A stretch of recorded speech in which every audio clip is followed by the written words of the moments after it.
Welcome to Saving Miller. Today we're going to make sauerkraut and I will show you how to do that. I purchased some of this at the grocery store. I grew one of these heads, this beautiful head, in my garden, but unfortunately I had some bugs get the rest of my cabbage, and so I had to supplement with cabbage from the grocery store. So I went ahead and cleaned the outsides and I rinsed them off, and now I'm going to shred them using my food processor.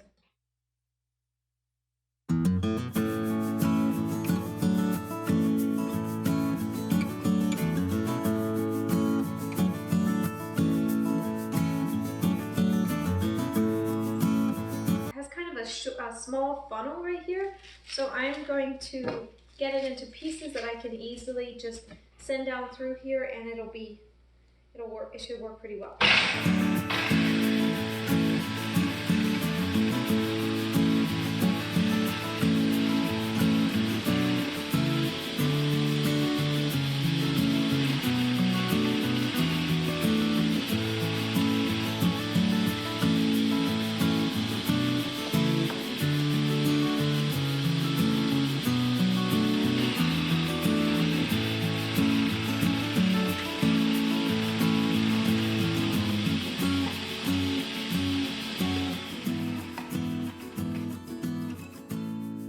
So now I have some sauerkraut ready. It's been finely shredded, and this cabbage is ready to go into my German style harvest pot.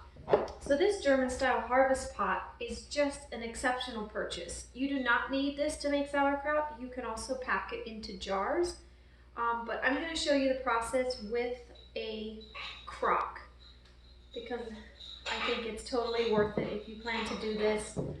And once you start, you'll never want to go back. This makes the best sauerkraut, and it's so easy. There's no burping required. It just takes care of itself. So I'm going to go ahead and put one batch here, one container full in.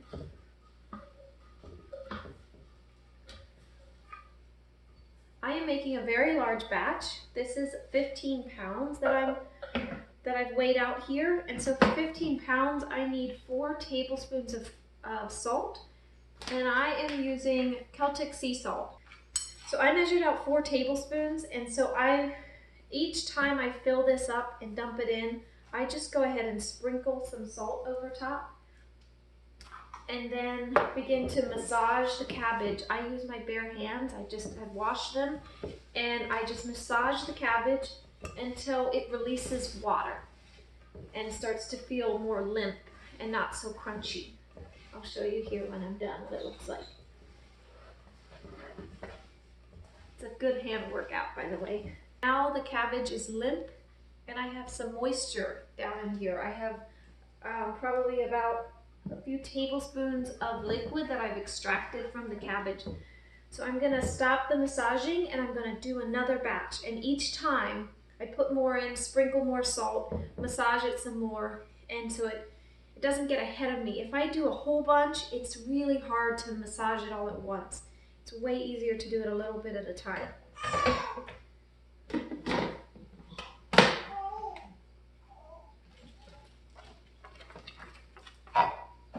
Set this up.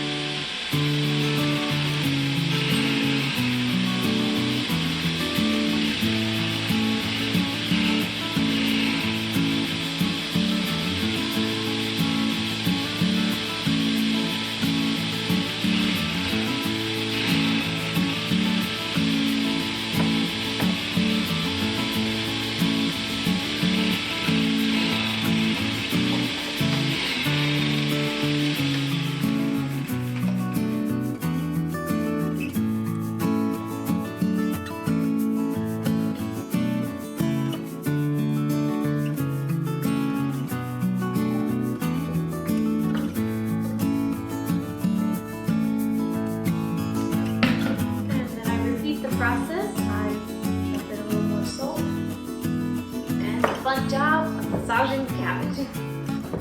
You can also kind of punch it with your fist. short, so this is easier when I have a lower table.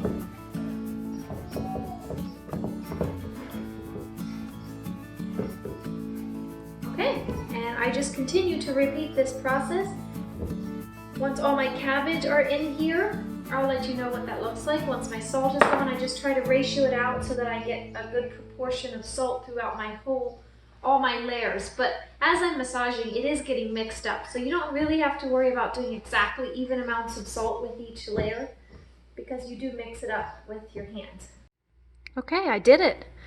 I chopped up all of that cabbage, massaged it. As you can see here in the pot, it looks great. It is covered in liquid. And I already put these weights in here to see if they would fit. And if I needed to boil some water to add. But I believe that my cabbage made enough liquid that I don't need to boil any water. If you have cabbage that just doesn't seem to want to release enough liquid as you massage it, you can boil a quart of water to 0.5 ounces of salt. Here it says the instructions for the weighing stones. And you can take that, boil it, cool it, and then add it to your crock here. These can be a little hard to get in. Just make sure you're working with clean hands and you should be fine. So I press them down and they should be nice and firm down against the bed of cabbage. And I always have some floaties here on top, which it doesn't seem to make a problem. And so I have a good 2 inches of liquid over my stones, and that is what the recipe says. It says that 1 to 3 inches of the salty cabbage water. So just to be clear, I did not add any water to this. I just massaged the cabbage and the salt, and this liquid came out of the cabbage. No added water. All right, the last step in making the sauerkraut, we have already put in the stones, and they are submerged under about 2 inches of the cabbage water. So now we're going to put on the lid, and I just use water out of my refrigerator. It doesn't have to be any special water. I am making a water seal so that this can now naturally ferment and bubble, and it is allowed to escape, but it's escaping into the water. So now nothing from the outside, no bacteria, anything like that can get in. So this is now ready. My instructions say the temperature should be between 68 and 72 degrees for the first few days. So I'm going to actually just let this on the counter in my kitchen, because my kitchen is around 72 degrees right now. And you'll start hearing it bubbling. And so I'm going to leave the lid on. I'm not going to open it as much as I want to, and I will just listen. And once I hear the bubbling sound, in about 3 days, I'm going to put it into, I have a wine fridge, and I'll set the temperature between 59 and 64 degrees, and I will allow this to be in there for 4 to 6 weeks. And during that time, I can open it up and smell it. I can even taste it. If I sterilize a spoon and some white vinegar, I can stick it in there and taste it. And you can go longer or shorter depending on how strong you like your sauerkraut. I kind of like a medium. Actually, I like all sauerkraut. So I tend to go about 6 weeks. I taste it and I'm like, oh, this is delicious, and I'll take it out. Sometimes I let it go a little longer. But because I keep it in my refrigerator like this, it does continue to get stronger throughout the year. And I don't eat it as fast as some people do. So I don't feel like I have to let it in here for a super long time, because it will continue to ferment in here as well. So when this is finished, I will take it out of the wine fridge. You can also find a cool place if you have a basement, on a concrete floor, in a closet, somewhere ideally between 59 and 64 degrees for fermentation. If you don't have something that is that temperature, a refrigerator is just too cold. It'll stop the fermentation.